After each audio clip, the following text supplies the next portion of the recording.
Hey folks, Linda here. So it's that time of the year, it's January. I am in zone 9B and our last frost date here is February 28th. So it's time for me to start planning what kind of peppers I'm going to grow this year. So the first question that I ask myself is what do I want to achieve? What do I want to use those peppers for? So there's so many varieties to choose from. That's a really good starting place.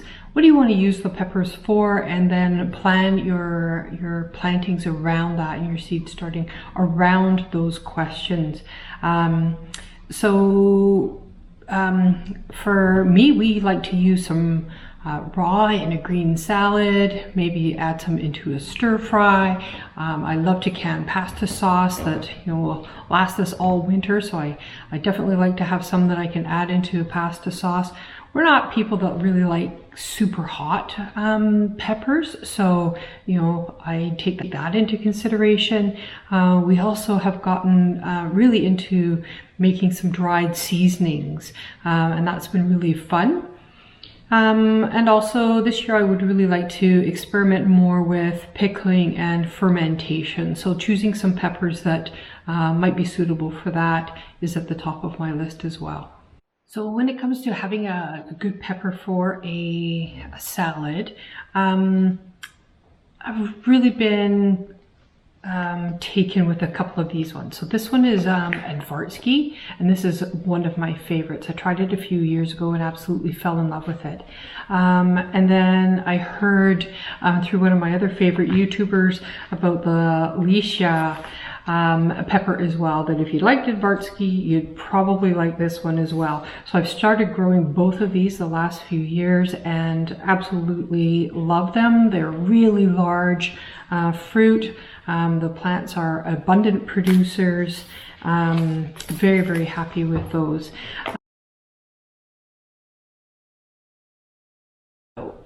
I have also found that bell peppers are just so prolific in the store that I want to grow something that is different. So bell peppers are really reasonable here when during the summer months. We have a large greenhouse producer of bell peppers here on the island where I live. So, they're pretty low cost to get, but you can't get anything that tastes quite this good in the grocery store. So if I really want a bell pepper, I can pick one up at the grocery or the farmer's market. But I'm going to save my prime growing space for these two. So Lesya and Ajvarski make the top of the sweet pepper list for me. So then when it comes to adding peppers in with say a stir fry, Jimmy Nardello wins the vote in this one. So I'm going to grow some Jimmy Nardellos for adding into some stir fries and this year, and Shishito is a hands down favorite as well. And these plants are very abundant producers and last throughout the full season. So I was harvesting all the way into November this year from my Shishito plants. So for stir fries and cooked meals, Jimmy Nardello and Shishito win my vote this year.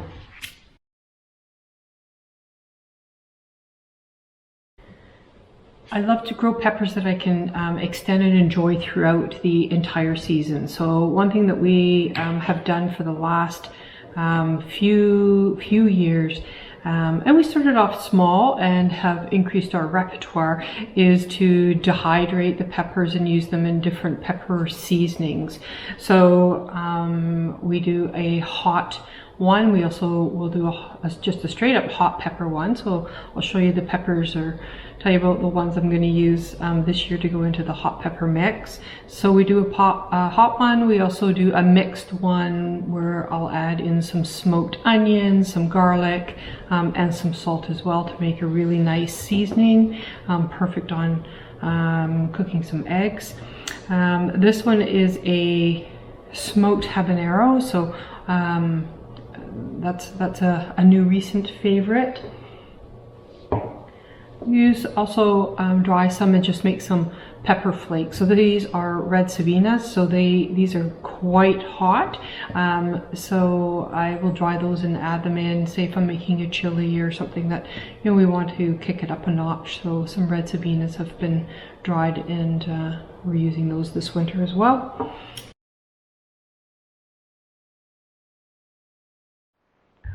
The first seasoning that I got into was paprika. So this is a smoked paprika, and this is a huge hit. We give this out every year for Christmas to friends and family. Absolutely amazing flavor. And this year, the first time I made smoked jalapenos, which is chipotle. So we have a chipotle mix as well that you can add into your cooking. So we've been using that one up as well.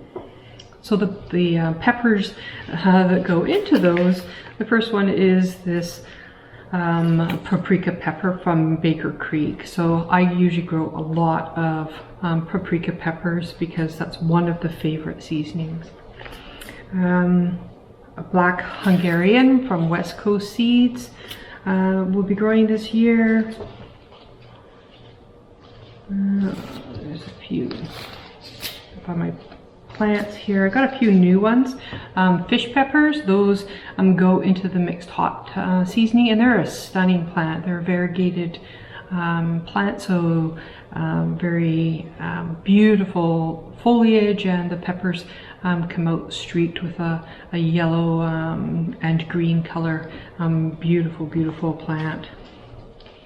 I'm going to grow a number of jalapenos this year. So the Tam Jalapeno, Craig's Grande jalapeno, an orange spice jalapeno. I grew that one last year as well and quite enjoyed it. Jalapeno M are making the list. Let's see what else I got here. Chocolate habanero. That one goes into our smoked habanero seasoning, so that one's on the list. I've also got some that are called habanadas. So these are a habanero without the heat. So if you really like that flavor of a habanero, but you can't tolerate as much of the heat, give habanadas a try. So for some of our smoked habanero, we mix it with habanada to keep the flavor profile really nice and rich, but to tone down some of the heat. You can also try that with jalapenos if you really like the flavor, but again, they're a fairly mild pepper, but if you want the heatless variety, you could try Nadapeno. Those are good ones as well. So those are jalapenos without any heat attached to them. So some of the other varieties that I'm growing that go into the hot mix, or you could use them as a standalone seasoning, are the Sugar Rush Peach and the Lemon Drop. So these two types, when you cut into the fresh pepper, they just have this really heavenly scent. So they're very abundant producers, really, really nice flavor. They do have a fair bit of heat to them as well. So those go into our hot pepper mix. And Big Jim also has entered the list this year. So similar to your average kind of jalapeno heat level, but a really nice flavor and a really nice size as well.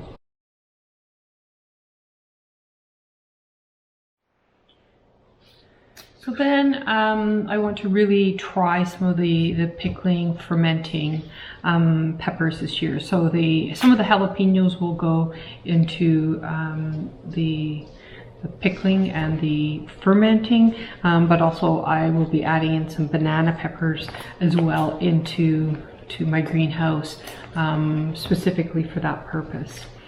There's a couple new ones that I'm going to try this year. Oh, I almost forgot. Poblano peppers, one of our favorites to make some Mexican dishes with. So Poblano peppers, I only grew, I think, 2 plants last year, and you know, I got some good a good harvest off of them, but I was really wishing that I had grown some more. So this year I'm going to plant a few more plants of those. So I got a few new ones that I'm going to give a try with this year. So this is a giant Marconi pepper from M.I. Gardener. So I'm going to give that one a try. This is a Italian heirloom, sweet with a hint of smoke.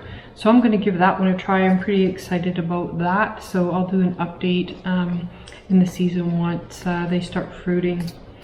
I also, Baker Creek always sends out your free seed. So I got this one this year. It's a Datil. If any of you have grown this one before, feel free to comment down below and let me know how it tastes. So it says blazing hot, blunt little 3.5-inch fruit, ripens to brilliant orange yellow, vicious heat, complex fruity flavor. So this is going to be my super hot this year. I also really liked the looks of these ones. Buena Mulata, they're a purple pepper. This one looks nice. It's from a chameleon-like pepper, violet to pinkish flesh, then orange to brown, deep red, long round pods, unique flavor. So I just thought the look of that one was quite nice, so I thought I'd give that one a shot. It's really important to also have some fun with your garden and to plant some new things and to see which ones you like and which ones you don't. And I'm also going to talk about, you know, which ones aren't making my greenhouse list this year and why that is.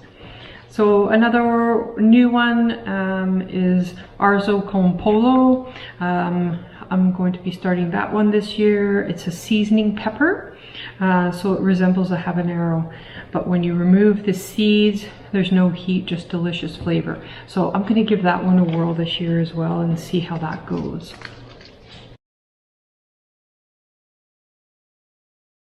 When it comes to adding peppers into, I like to do canning of pasta sauce. So what I usually do is any of the peppers except the super hots, I usually keep those separate for seasonings, but any of the sweet ones, poblanos, jalapenos, any of those that kind of are ripening up and I've got some extras or I'm only getting 1 or 2 at a time, I just put those into a freezer bag and pop them in the freezer, and then when I start to do my sauce, then I just add them in. So when I do the sauce, it usually has a real mix of flavor and it gives it that nice rich flavor rather than just having one type of pepper that goes into the sauce. Usually, you know, there might be 7 or 8 different varieties that are going in, and it gives it a really nice balance and that rich flavor. So just making sure I keep the super hots out there, just because we don't like anything that's sort of over the top for heat. We can always add a little bit more with the dry seasonings in if we need a little kick up in the heat level. We can do that, but keeping the sauce that's, you know, going to be enjoyable for everything and everyone.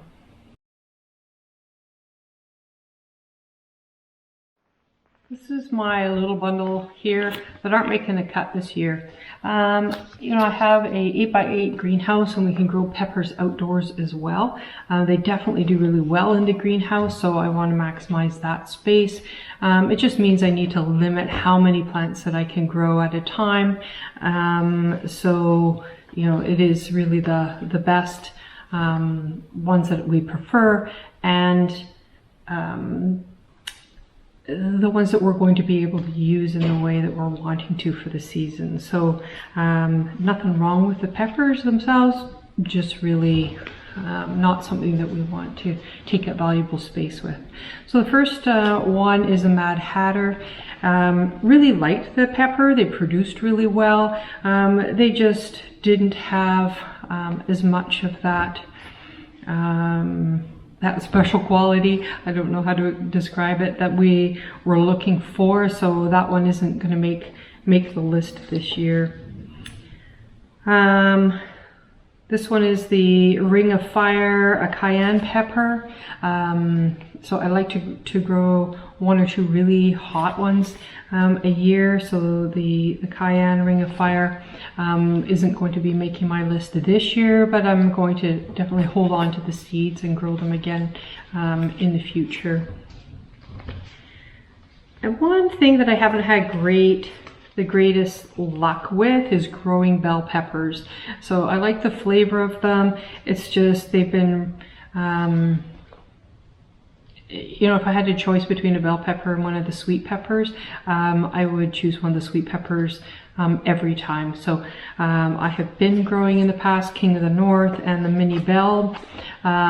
Both, you know, they're fine peppers, but I really like those sweet ones, and would like to dedicate the space in the greenhouse to growing my favorites. And the bells just aren't really doing it for me, so they're not on the list this year. Sheep nose pimento is another bell pepper that I've grown many years, and quite like the flavor of it. Definitely worth trying, but this year it's not making the cut either.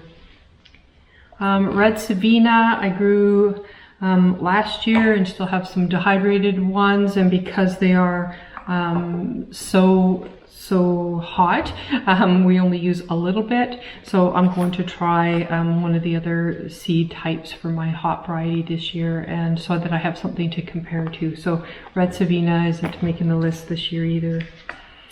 And the other one is the Pippin Golden Honey. I liked it. My plants didn't do as great as I had hoped, so I think I'll give it a try again in the future, but just not this year. So if you're an experienced pepper grower, or you're just getting into them, it really is a helpful way of deciding which ones you're going to grow by thinking about how you are going to use them. So if you can start from that frame of mind of what are you going to do with them, and make sure that you kind of keep on track with your growing, and that you don't have a bunch of, you know, really fancy hot peppers growing in there if you're not really a hot pepper fan, or you know, keeps you creative around how you can use those throughout the year. And you'd be surprised with if you're drying them, or we smoke them and dry them for our seasonings, and we get a fair bit off of those every year that last through the winter, and like I said, for gifts as well. They've been very well received. So think about how you're going to use those peppers, and then plan around that for choosing your varieties.